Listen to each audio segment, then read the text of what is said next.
buenas y santas volvemos a encontrarnos en esto que hemos denominado Dueños de Nada. ¿Cómo estás, Germán? Muy contento, la verdad que cuando hicimos nuestro primer programa empezaron a aparecer a quién podíamos entrevistar y bueno, gracias a tus contactos y a un poco la oportunidad de la vida, hoy para mí es un programa muy especial. Bueno, hoy tenemos un invitado, como saben. Prometimos que íbamos a tener invitados. Hoy tenemos a un amigo, a un psicólogo, poeta, escritor. Se trata de Alejandro Alonso, un gran militante. ¿Cómo estás, Alejandro? Bienvenido. Bueno, muchas gracias por la invitación y espero no desilusionarlos a ustedes ni a la gente, qué sé yo. Ya con que estés acá, por lo menos a nosotros nos calentás el corazón. Por ahora no me han echado. Mirá que me han echado de varios lugares. Te han echado de algunos lugares, sabemos. Ya vamos a contar esas anécdotas. Bueno, Alejandro, sos un gran militante, además, un activista por nuestros derechos, tuviste un rol muy activo. En este programa hemos hablado siempre del Frente de Lisiados Peronistas, de los rangos del Perón y de la lucha que en su momento dieron por el cupo laboral. Alejandro ha escrito un libro, le mostramos ahí el libro que vamos a tener honor de que nos... Que le hicimos el homenaje en el primer capítulo, digamos, hablando de los rengos de Perón. Pero yo, Germán, perdón que te interrumpa, pero prefería no empezar por ahí la charla, sino terminarla por ahí, para que lo conozcan un poco más. ¿Y qué se te dio por la poesía, Alejandro? Bueno, yo nunca preparo lo que voy a decir. Tengo una brújula que es Alberto Olmedo, el rey de la improvisación, ¿no? Entonces pensaba, porque Olmedo sabía lo que quería decir. Y yo adentro del corazón, de la cabeza, del alma, los poetas creemos en el alma, sé lo que tengo que decir. Y sé por qué. A ver, si me disperso es porque pienso en poesía y siento en poesía. Entonces, pensate, Germán, que la gente que hizo el 17 de octubre después se enteró que había hecho un hecho inédito en la política argentina. Y las cosas que me han pasado en la vida, con el diario del lunes voy entendiendo que tienen cierta cosa fecunda, cierta certeza. Y la primera frase del libro es: la memoria es un faro provocativo en el corazón del hombre. Y la poesía vino a mí sin que yo supiese que estaba dentro mío. Sí, como te había contado antes, cuando era pibe y cuando no era ciego, porque quedé ciego, vamos a contarle a la gente, a los 15 años, jugando al fútbol inesperadamente. Y tuve que reaprender el mundo, ese mundo al cual las personas que crecen sin ninguna discapacidad no están preparados. Nadie no, por lo menos en mi generación, yo tengo 66 años hoy, y hace 50 años atrás no te preparaban. Bueno, y sucedió que, después hablaremos de eso, la militancia y la experiencia de delegado estudiantil fue la que podría decir, en términos de aquella época, me rehabilitó, me volvió a colocar en el mundo. Y la poesía apareció en quinto año de la escuela secundaria. Había una muchacha que nunca se enteró, que a mí compañera de la nocturna, de la escuela nocturna. Espero, si está viendo esto y si está casada y con 7 hijos, no se enoje, ¿no? Porque puede pasar que esté el marido y diga: uy, ese muchacho. Bueno, por eso no le pongo ni el nombre ni en la escuela donde estudié, por la duda. ¿Viste? Siempre. Un mensaje solo para ella. Claro. Eres en piloto de poesía. Decía el maestro de psicología que me formó, Alfredo Moffat, que psicólogo que huye interpreta 2 veces. Entonces, es eso. Me gustaba, y ahí inauguré la ilusión, es decir, ahí apareció entre los 16 y 17 años, como aparecen todos los pibes, los que tienen discapacidad y los que no la tienen, el deseo, la fuerza del deseo, el llamado de la sangre, ahí aparece la vida, la vida. Entonces, empecé a escribir un primer poema que se llama Buscarte compañera, lleva un tiempo de espera, a veces te imagino y a veces te descubro, mirando hacia la tierra, esa tierra de todos y no de algunos pocos. Tenía tan solo 17 años. Qué bonito. No, es más largo y no los quiero aburrir, pero digo, mirá como un pibe muy atravesado por la historia política de aquellos años, atravesado por la influencia de su padre y la creencia en una revolución que está inconclusa, y ese torbellino fue la aparición del amor como una pincelada y después el impulso de decir, che, uy, estaba escribiendo braille y escribía braille y escribía esas frases que me venían del alma. Después, con cierto pudor, se las mostré a la profesora de literatura. Entonces me decía la profe, Alonso, si usted escribe así, no tiene que rendir ningún examen, tiene 10. Entonces, Wow. yo no me daba cuenta, y aún hoy no me doy cuenta. Siento que en algunos momentos hago algo con síntesis y con que me resulta interesante, pero muchas veces escribo todos los días de mi vida, aunque sea un pedacito, escribo un poema, ¿no? Entonces me siento frente a la computadora, tecleo y las palabras cuestan que nazcan y a veces se enfadan conmigo y yo me enfado con las palabras.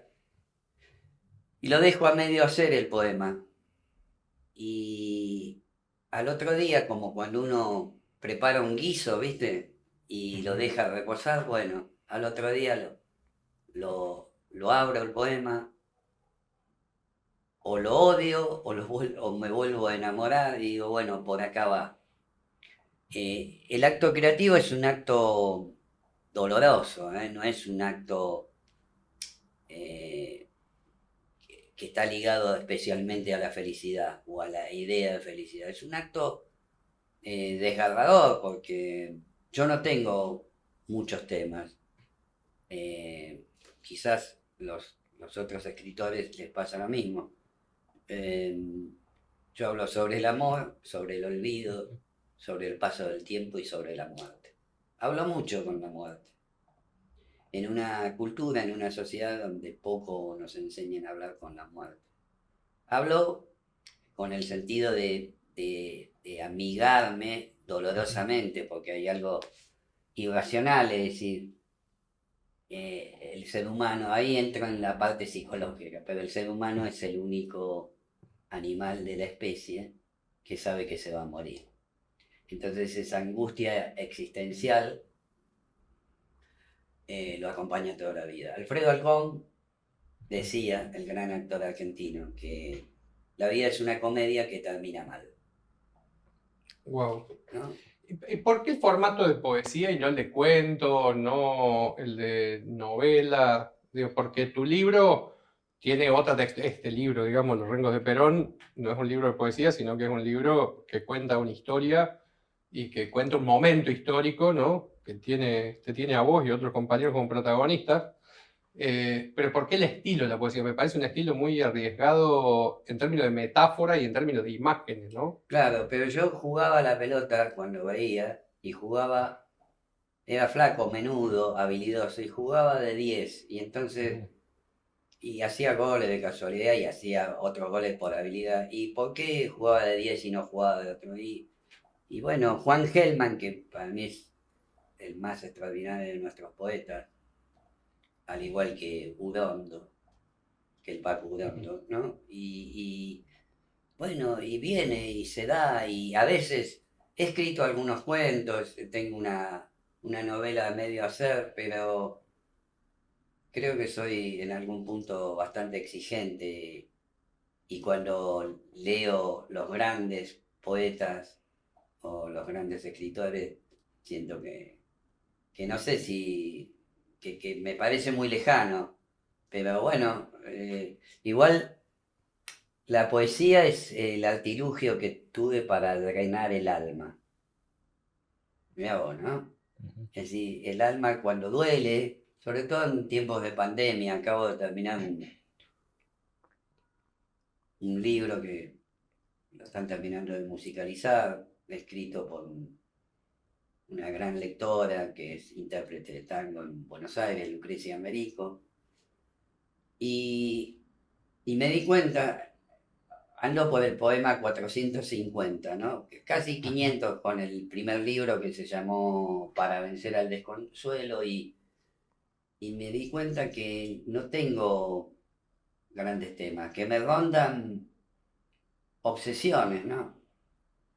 En pandemia, intensamente atravesados todos por el temor y la muerte, la poesía a mí me salvó de algo. La creación siempre irrumpe como un destello, pero me salva en principio de mi propia estupidez y de mi propia mediocridad. Y después está ahí, hay que...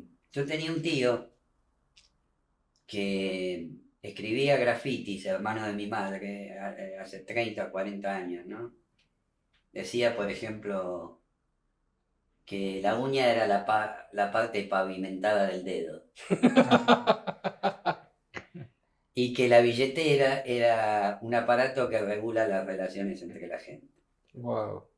Alejandro hablando de las pasiones. Y en homenaje al tío, que era un escritor que tengo guardado ahí sus cosas en casa y que quedó en el anonimato, un día fue a donar los órganos al Incucay, ¿no?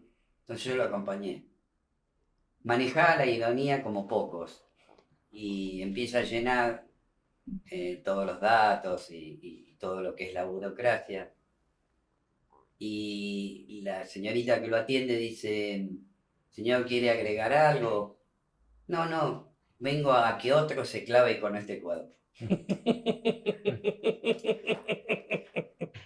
Claro, bueno, en esa ironía navegué y me cuido de mi propia ironía, pero a veces el símbolo de la ironía, de la poesía, siempre está dándome vueltas y como un intento de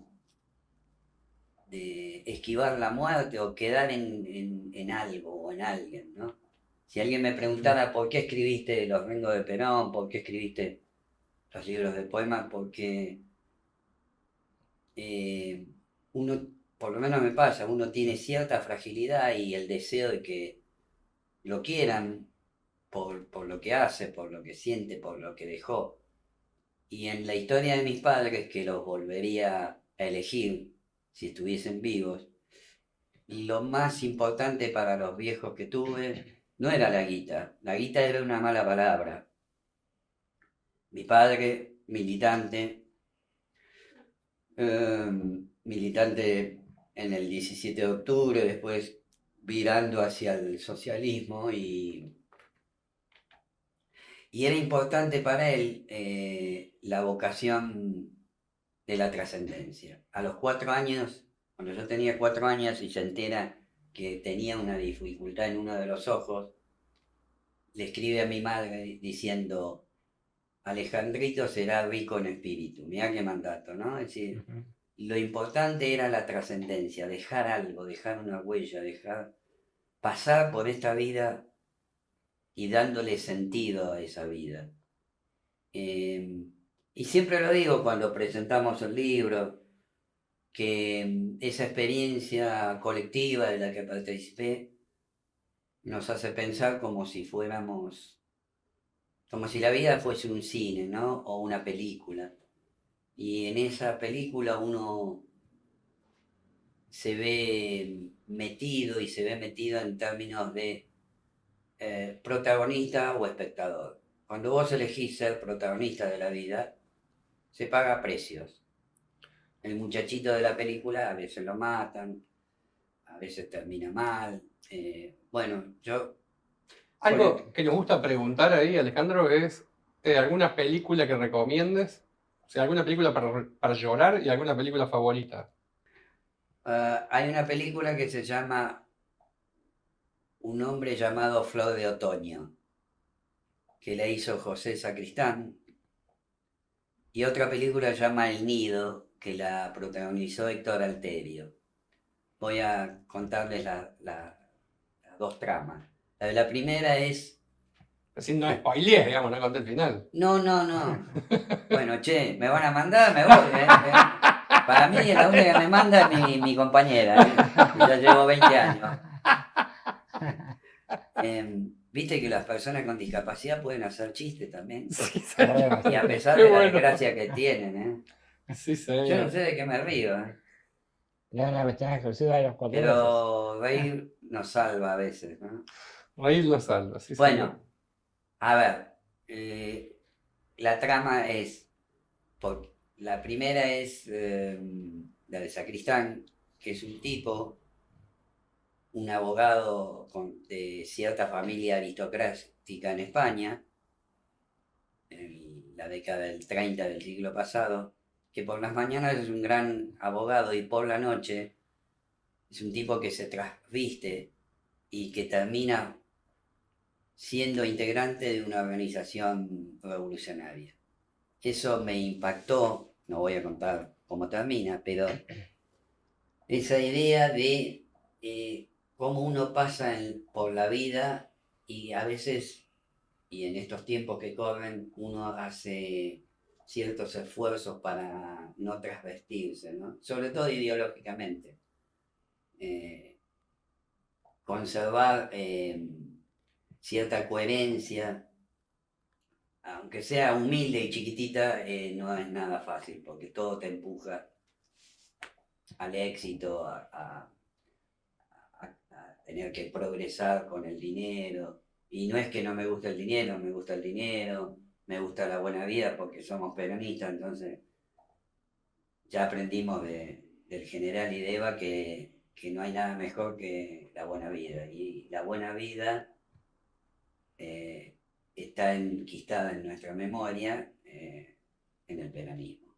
El peronismo de décadas en décadas nos enseñó a ser feliz. Y la de Alterio es una película que trabaja Luis Politi, un gran artista, actor argentino que también fue exiliado, que es el romance lejano, idílico entre una niña de 13 años y un hombre que supone la película de 50 años.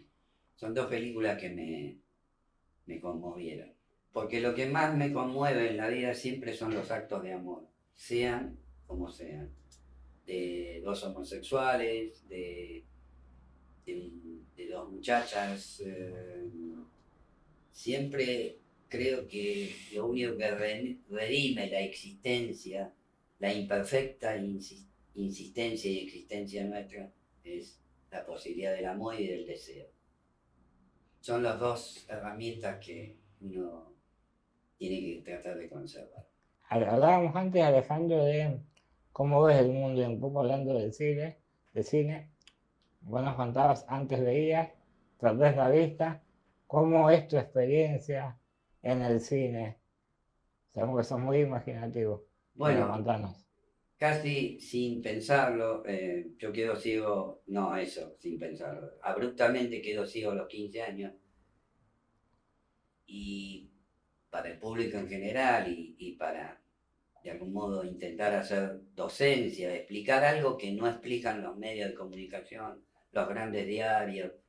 Nadie le cuenta a la gente, si bien son mi vida como la de otras personas con discapacidades, son subjetivas, particulares, yo podría decir que como no nací ciego, mi cerebro decidió no quedar ciego.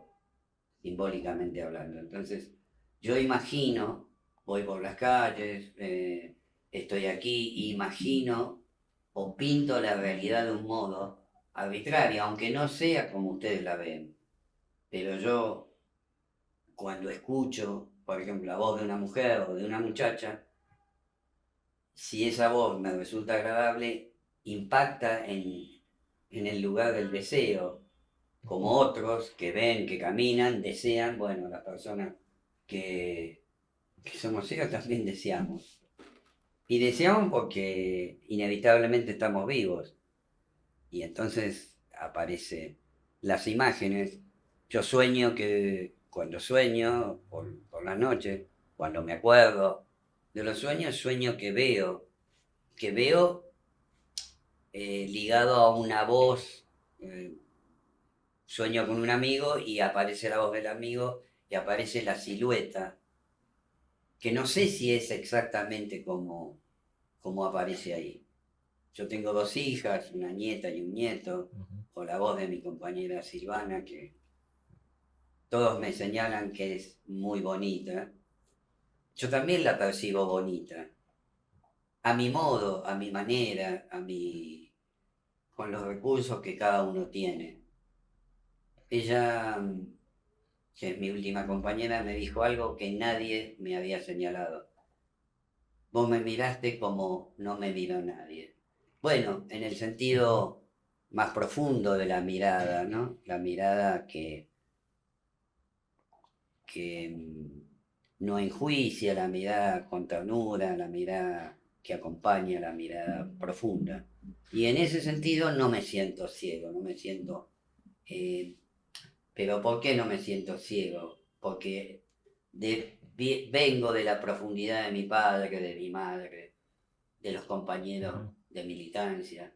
Como dice Cortázar, ¿no? Somos los que nos anduvieron. Y tuve la dicha, a pesar de los contratiempos, de que hubo gente que me mejoró la vida. Y yo estoy dispuesto a que me sigan mejorando. Cuando pienso en la vejez,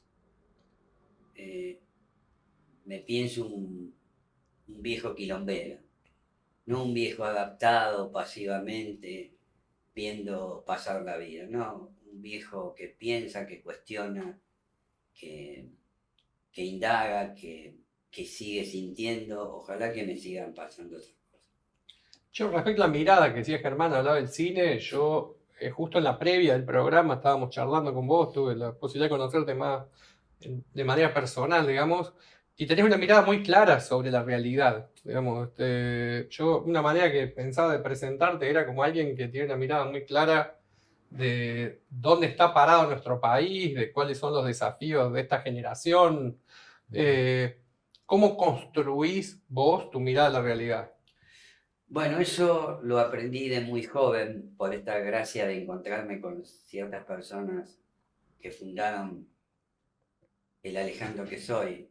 Yo te decía que en plena dictadura, en 1976, conocí, porque lo busqué, a Alfredo Monfort, un psicólogo social muy importante, fallecido este año, que ha sido discípulo de Guillaume Rivière y que me enseñó a mirar el mundo de la realidad complicada, y a perder la mirada ingenua, es decir, preguntarse por qué están sucediendo las cosas, no naturalizar las situaciones.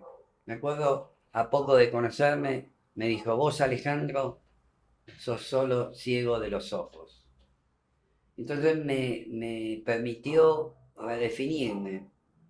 Y si alguien me preguntara: ¿y vos quién sos? Y soy Alejandro, el que alguna vez vendió en los colectivos, el que peleó contra una dictadura, el que se separó y amó muchas veces, el que escribe, el que hace música, el que cree en la vida, el que defiende la ternura y el que además es ciego.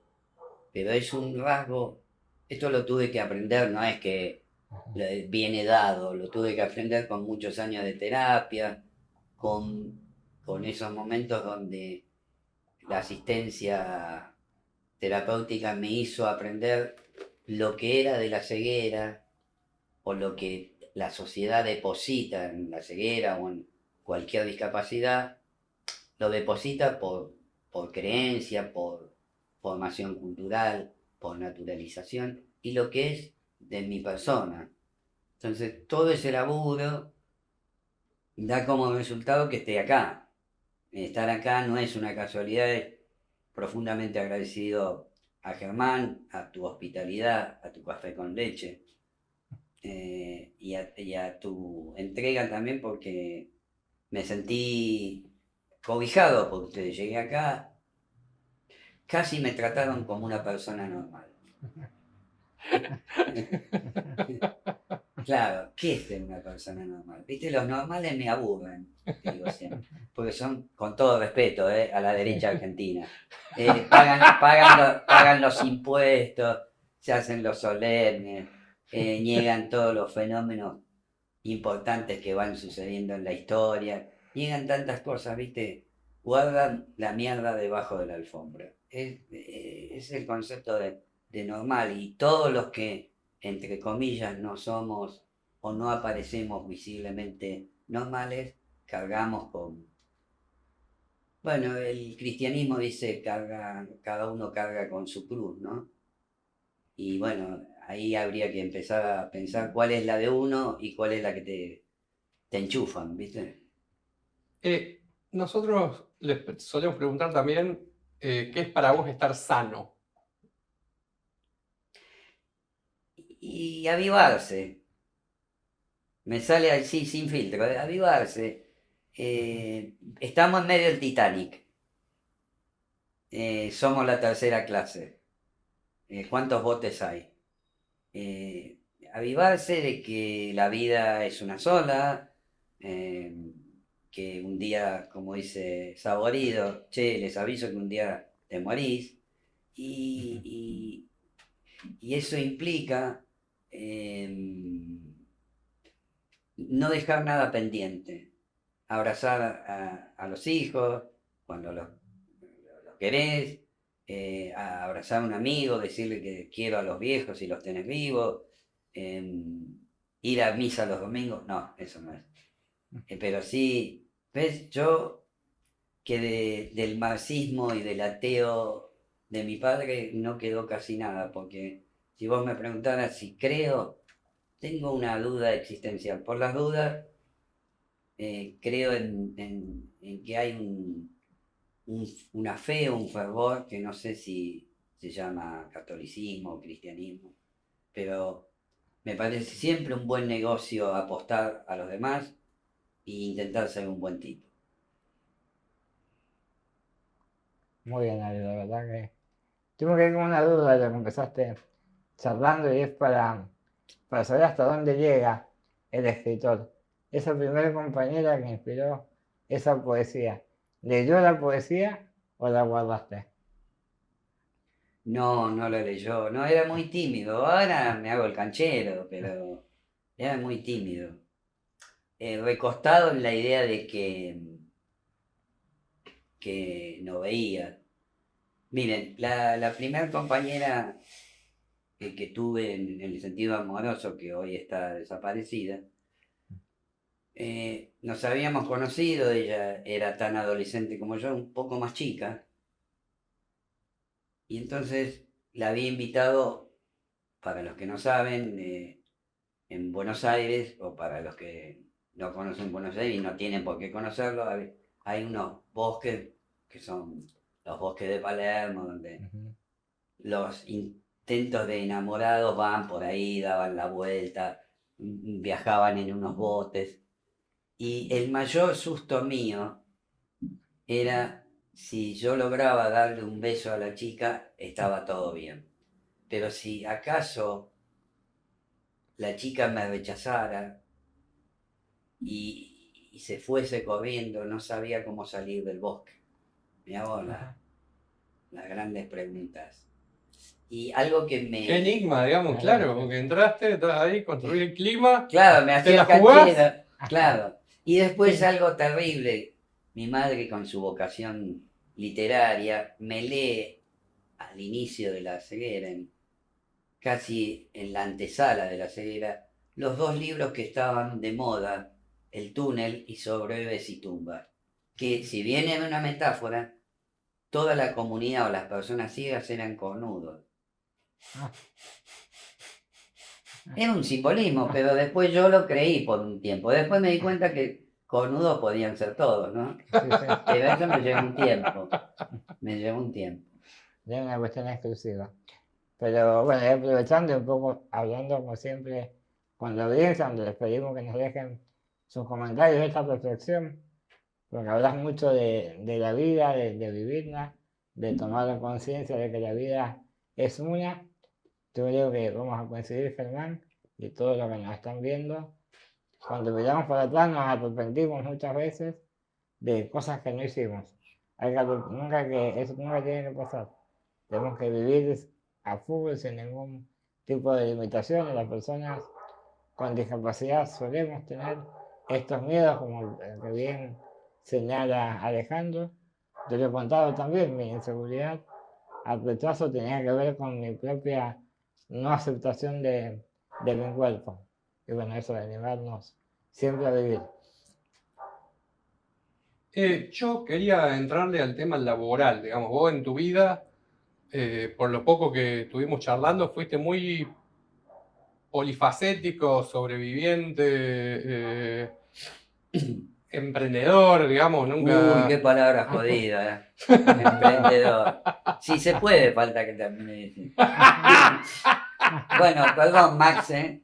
Un abrazo enorme a Max Lupi, que cuando un día le regalé el libro de los Rengos de Perón, después tuvo la deferencia a los pocos días de agradecerme el libro. Un grande, Max, gracias otra vez por esta oportunidad, por esta experiencia.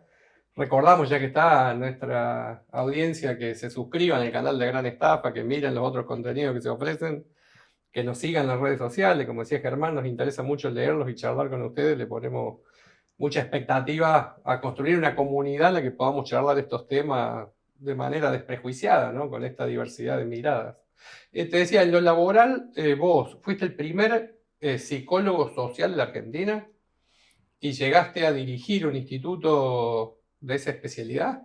Sí, dirigí una escuela que quería ser una escuela revolucionaria y me fundí entre el 2001 y los años posteriores.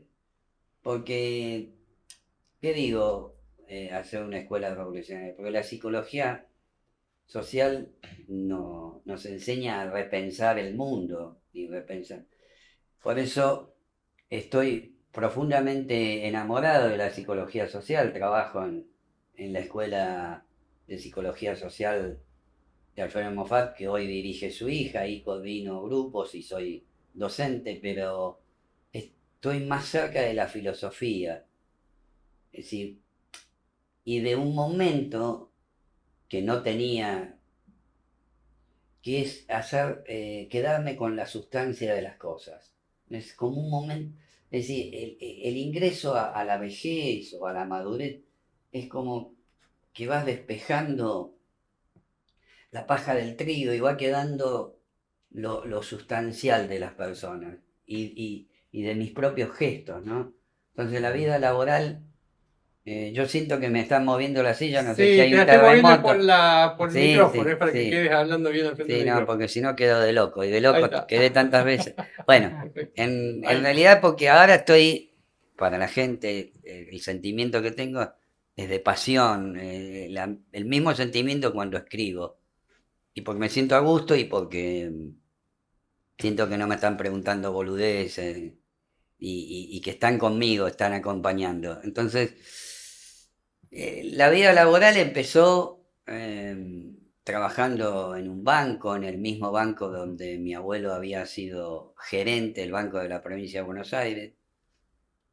Y miren, un ejemplo para contarlo de la discapacidad. Cómo hacía poco que había quedado ciego y cómo ese empujón de la época, de la idea de ser útil, de estar, de ser productivo, todas las creencias que queríamos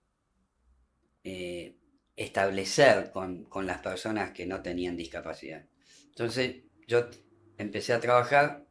En aquel momento el Banco de la Provincia no había correos electrónicos, ni mucho menos, y había que armar los formularios donde los empleados le daban a la población de los bancos para distintas gestiones. Entonces tenía que ir de una punta a la otra punta de la mesa armando los formularios. Y yo empecé a trabajar, parecía Carlitos Chaplin. Iba con un ímpetu, hasta que llegó el capataz a los 4 o 5 días y me dice, si seguís trabajando así te vamos a echar a la mierda. Epa. Entonces se me vino la idea de, che, ¿y esto es la clase obrera? Uf. Yo que tenía fascinación por la clase obrera, pensaba que estaba a las postrimerías con la antesala del socialismo. Y la verdad que el tipo me enseñó en 2 minutos la burocracia.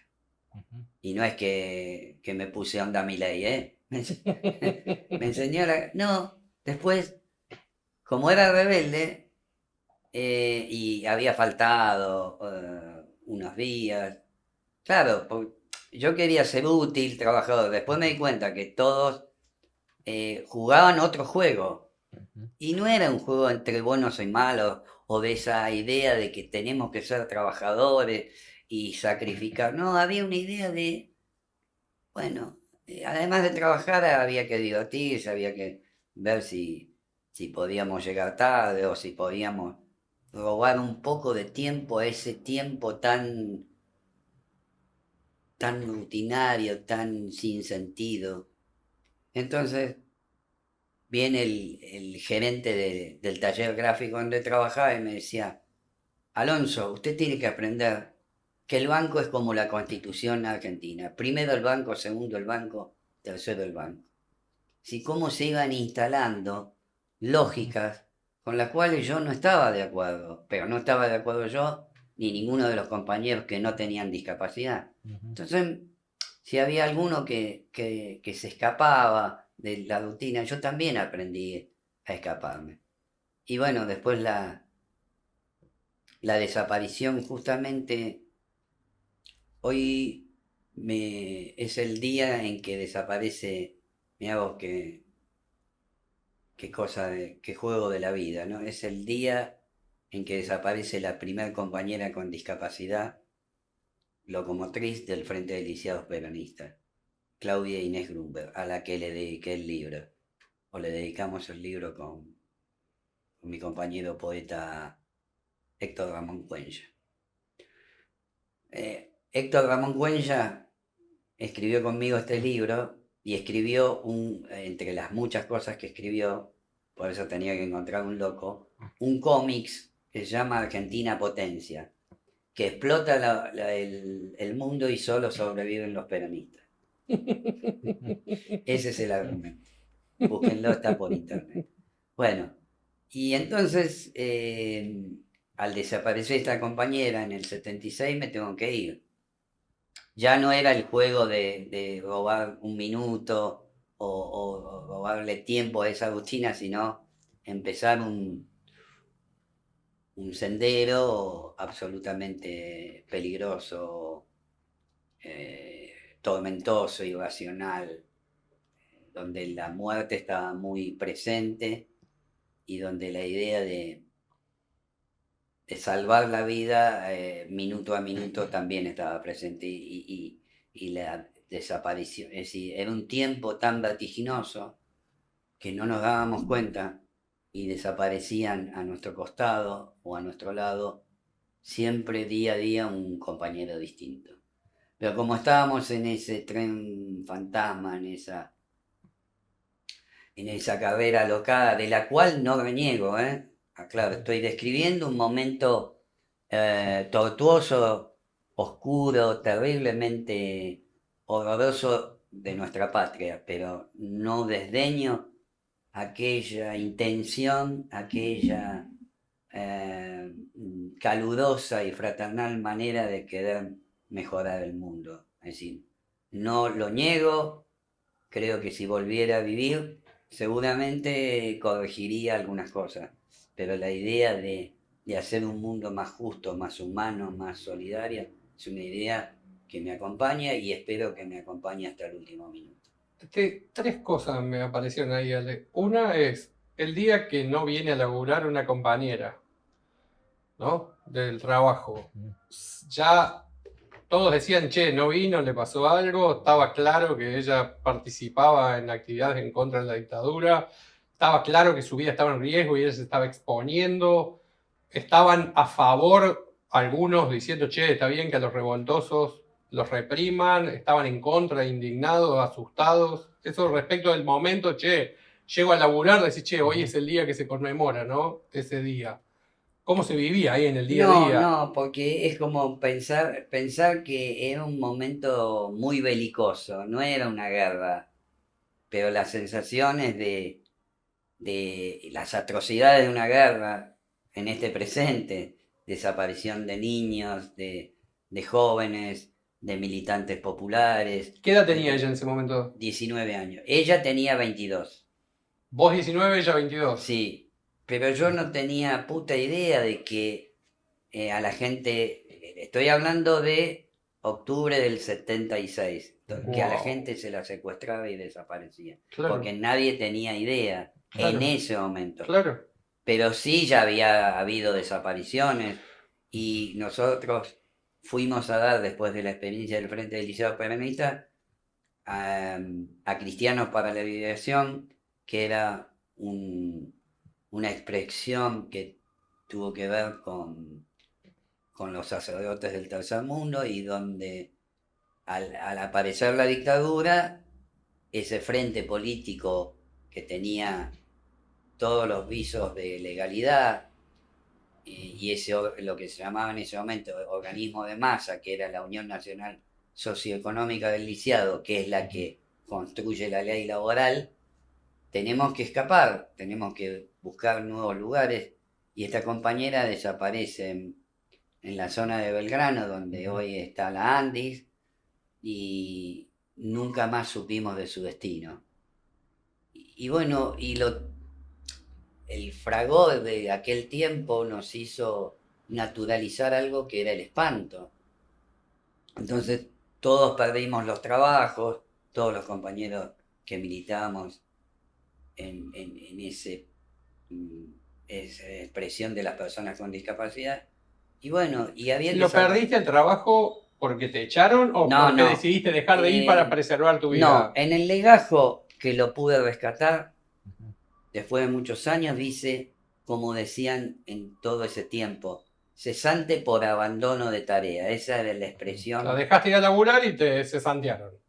Sí, pero después le decían a mi madre que volviera porque mi madre le decía que estaba, porque justo un mes antes había muerto inesperadamente mi padre, y mi madre le decía para cubrirme, no, porque él está muy deprimido, venga, que lo vamos a atender. ¿Sabes? ¿Cómo te iban a atender? ¿Sabes cómo te iban a atender, no? Sí. Y entonces yo en ese momento lo digo con total honestidad, que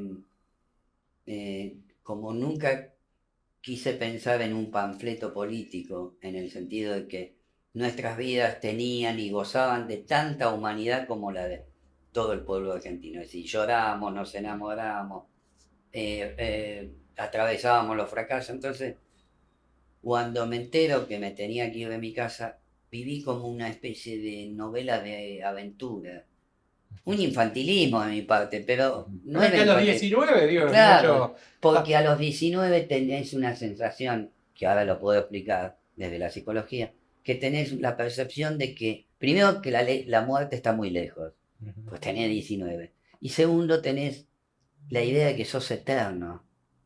Entonces, Bueno, son dos ideas falsas, porque la muerte puede estar en cualquier momento.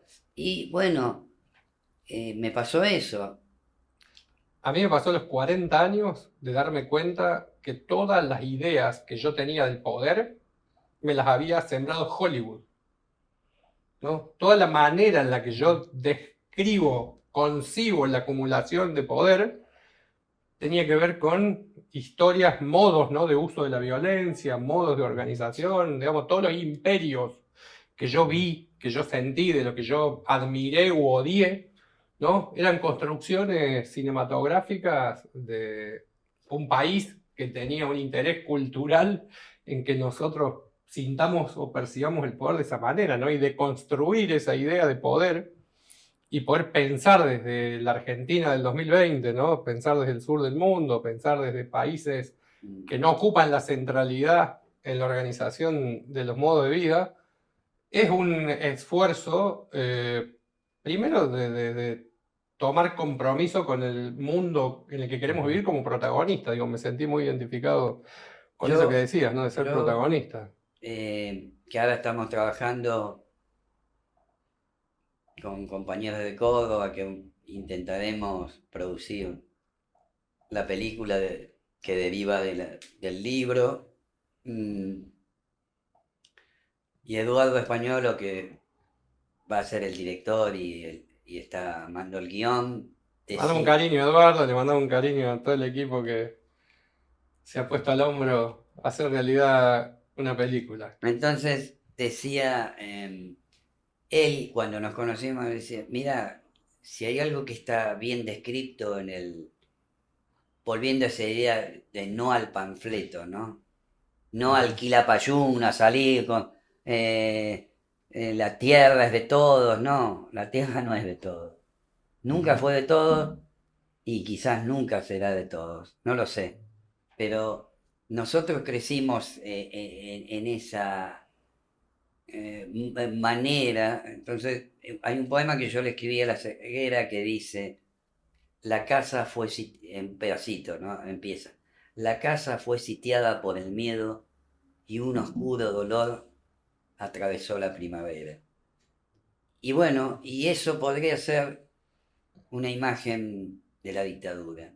Una casa sitiada por el miedo y la primavera, que eran los jóvenes, que éramos los pibes y los no tan pibes. Esa idea, cuando me preguntan, y bueno, nosotros creíamos en la revolución, creíamos en que las personas con discapacidad tenían que conseguir trabajo y que la nafta para los sectores medios, con discapacidad, los compañeros que tenían coche tenían que pagar menos la nafta. Íbamos por más, esa expresión de esta época. Nosotros delirantemente, pero delirantemente porque no malintencionado, sino con cierta idea de que eso iba a pasar. Nosotros creíamos que la revolución estaba a la mano. Y cierto es que la Argentina en aquellos años tenía muy poca deuda externa, niveles de desocupación bastante bajos. Entonces, no es que estábamos viendo otro país, fue el empuje de la revolución cubana, la experiencia de Allende, Siempre que el hablamos de mayo francés. revolución suenan las sirenas. Acá en el barrio nos acompañan las sirenas de afuera. Y bueno, pero las peores sirenas las que tiene uno adentro, ¿no? Es decir, Qué fuerte eso. claro, que yo no me quedó miedo de aquellos años, me quedó una... Porque uno, el cerebro de uno no es tan idiota, es decir, tiene que encubre los fenómenos más dramáticos, ¿no? Porque si no, no se puede seguir viviendo. Sí me quedó, y ahí está el motivo por el cual escribí esta historia de los Rengos de Perón, que yo tenía la sensación que había que contar esta historia. Lo digo siempre, así como a través del cine o a través de la literatura, supimos de la Noche de los Lápices, es muy importante que la gente en general, que nuestro pueblo, sepa también que hubo personas con discapacidad desaparecidas, que hubo personas con discapacidad que lucharon contra una dictadura y resistieron, y que hubo personas con discapacidad militante en el seno del peronismo. Nosotros fuimos hijos del peronismo, peronismo que tiene la cualidad de integrar y de visibilizar todos los imperfectos. Eso de Evita para acá. Evita con su mirada abrazó, cobijó a los imperfectos, a sus grasitas. Y nosotros formamos parte de esos desiguales. Como digo, siempre fuimos los desprolijos de la historia y como tal empujamos la historia. Es decir, nosotros, las personas con discapacidad de aquel momento, y aún hoy debe haber muchos jóvenes que se sienten identificados con la historia y con el libro y reivindican eso, porque nosotros nos pusimos de pie ante la historia. No lo digo por mí, yo no fundé el frente, yo llegué después, era el más chico, pero como un movimiento colectivo nos pusimos de pie ante los poderosos y les dijimos, che, hay que construir otra cosa. De hecho, cuando nos persigue la dictadura y cuando encarcela y desaparece José Poblete, el compañero fundador del Frente, voy a contar esto nada más muy breve porque no me gustan los golpes bajos. Lo torturaron y cuando lo torturaron los represores decían que lo torturaban por chileno, por discapacitado, que faltaban las piernas, amputado de las 2 piernas, y porque tenía una compañera linda. 3 prejuicios caían sobre él.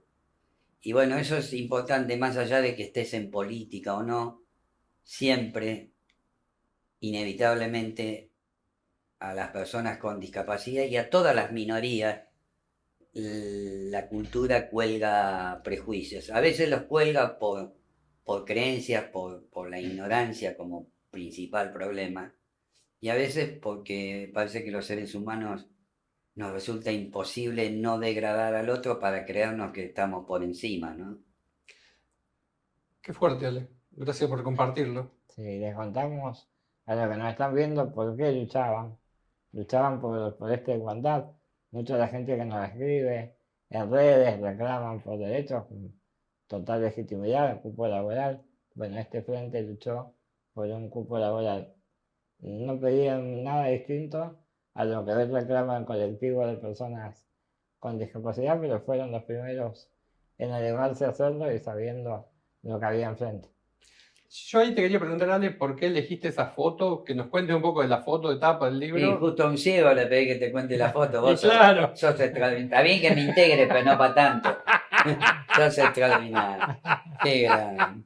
¿Ves? Bueno, ahí ves, ahí es donde se disipó, y eso es cuando uno entra en un clima de frenesí, de éxtasis, dirían los monjes budistas, en el nirvana, porque vos sentís, ahí se olvidó que yo no veía. Y yo también muchas veces me olvido que no veo. ¿Por qué? Porque lo importante, seas lo que seas, tengas lo que tengas, si vos podés, no sé si esquivarle, pero podés negociar con la vida, pararse, aunque no es fácil pararse. A mí me cuesta, por ejemplo. A mí me cuesta, por ejemplo. Le cuesta pararse, Germán, dice. Porque está en silla de ruedas. Está muy bien. Sí, hay que hablar de la discapacidad con seriedad, no sé. Germán se lo toma muy, muy suelto, Bueno, porque si no es un error. Claro, porque no puede salir corriendo como yo. Los dos no podemos salir corriendo. Él por su situación, por su desgracia, viste que hay que hablar desde lo popular, ¿no? Me parece que la gente concibe, y no está tan lejos la idea, que nosotros tenemos una desgracia. La primera desgracia es ser peronista, por ejemplo. Sí, porque hay que reivindicar un movimiento que tiene como 70 años, ¿no? Qué cosa, ¿no? Porque además no lo dan vuelta, le dan vuelta. Capaz que algún día lo exterminarán, como dice una por ahí, una candidata. Pero, ¿viste? Los judíos mataron 6 millones, sin embargo ellos siguen hablando del holocausto. Y nosotros tendremos que seguir hablando hasta ahora y por las próximas generaciones, imagino, que hubo un momento del país donde hubo derechos y eso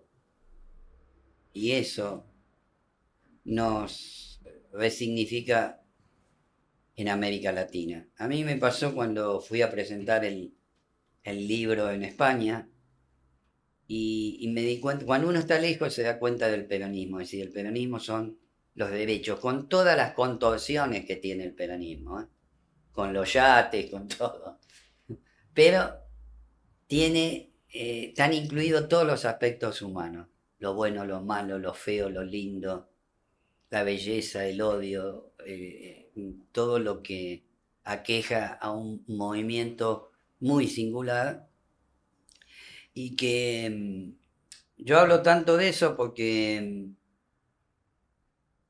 a mí me llegó el peronismo no por educación, sino porque por sensibilidad sentía que la gente en aquel momento, la palabra pueblo, que el pueblo estaba ahí y que de aquella educación de izquierda de mi padre, no es que me quería oponer a mi padre, sino que sentía que yo tenía que estar en otro lado.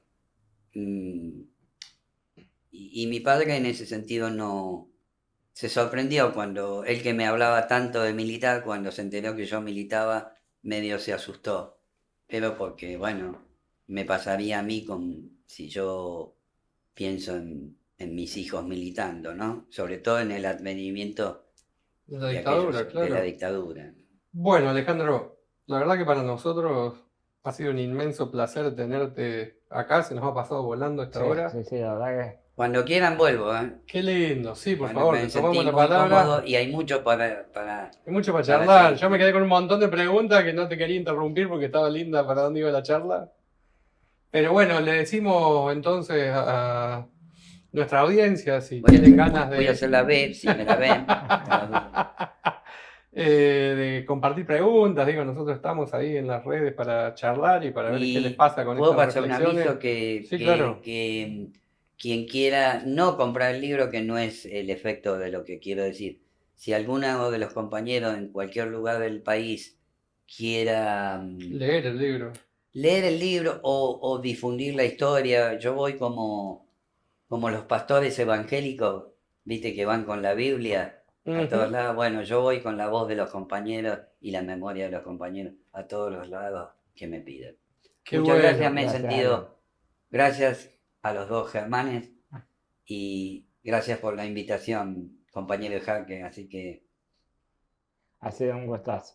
Y bueno, a todos ustedes ya saben, nos dejan sus comentarios y nos volveremos a ver la próxima semana con más historias y más dueños de nada. Nos vemos. Bueno, Alejandro, con Germán queremos dejarte este presente en el momento en que nos ponemos la gorra. Te agradecemos mucho que hayas venido dueños de nada. bueno, yo también voy a llevar la gorra y quiero devolverles a ustedes el amor que he recibido. Con un pedacito de un poema mío que se llama Hijos de una derrota y dice lo siguiente. Que lo vayan serviendo los perversos, los idiotas, con la dulce señal del optimismo, seguiremos sembrando en primavera. Muchas gracias.